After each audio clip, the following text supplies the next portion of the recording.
Magandang araw Pilipinas, heto na ang ating pinakabagong weather update ngayong araw ng Tuesday, February 17. Sisilipin natin ang lagay ng panahon sa buong bansa at sasagutin natin ang tanong kung may posibilidad pa bang magkaroon ng isa pang bagyo bago tuluyang pumasok ang taginit. Kung gusto mo naman lagi kang informed sa lagay ng panahon, huwag kalimutang mag-subscribe dito sa channel. Sa kasalukuyan, dalawang weather systems ang nangingibabaw. Ang una ay ang amihan or northeast monsoon na nakaaapekto sa extreme northern Luzon, kaya mas malamig at mas mahangin ang kondisyon doon kumpara sa iba. Ang pangalawa ay ang easterlies na nakaaapekto sa natitirang bahagi ng bansa, kaya sa Metro Manila at karamihan ng mga lugar sa Luzon, Visayas at Mindanao, pwedeng magkaroon ng isolated rain showers or thunderstorms. Sa madaling salita, sa Hilagang Luzon, mas may tsansa ng malamig na hangin at panakanakang ambon, habang sa iba pang lugar, mas bantayan ang pabugso-bugsong ulan sa hapon. Una nating tingnan ang Cagayan Valley, Cordillera Administrative Region at Ilocos Region. Dito, partly cloudy to cloudy skies ang inaasahan na may isolated light rains. Ito ay epekto ng amihan. Ang ulan ay kadalasan mahina at panandalian, parang ambon na dadaan lang, at base sa forecast ay wala namang significant impact na inaasahan. Pero kung kayo ay may lakad, mag-ingat pa rin sa madudulas na kalsada at kung nasa matataas na lugar, asahan ang mas malamig na pakiramdam lalo na kapag gabi at madaling araw.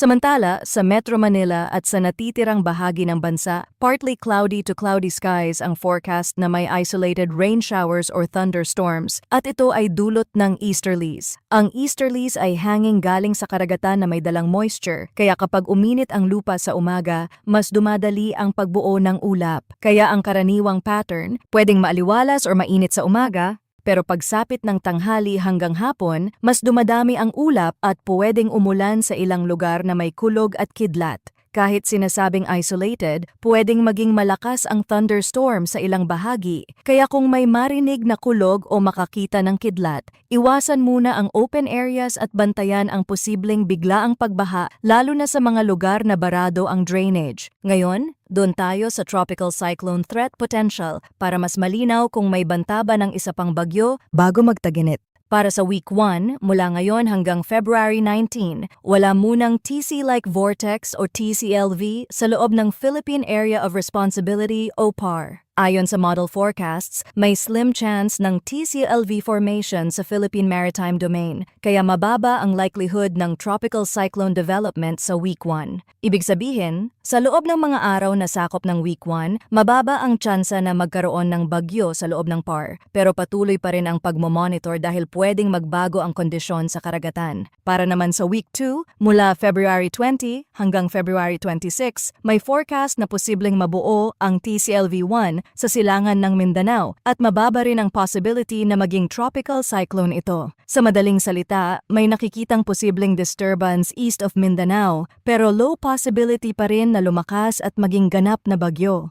Kung sakaling mabuo ito, maaari itong magdagdag ng moisture at magpalakas ng pag-ulan sa ilang bahagi ng eastern Mindanao at mga kalapit na lugar, lalo na kung sasabay sa easterlies. Kaya sa mga kababayan natin sa Mindanao, lalo na sa silangang bahagi, mas mabuting manatiling updated sa mga susunod pang bulletin para handa kung may pagbabago sa trend. Sa pagtatapos, paalala lang mga kababayan, kahit mababa ang tsansa ng bagyo, huwag nating balewalain ang epekto ng easterlies na pwedeng magdala ng malakas na thunderstorm sa ilang lugar. Mag-ingat sa biglaang pagbaha, iwasan ang mga delikadong tawiran kapag tumataas ang tubig, at manatiling nakatutok dito sa channel para sa pinakabagong weather updates.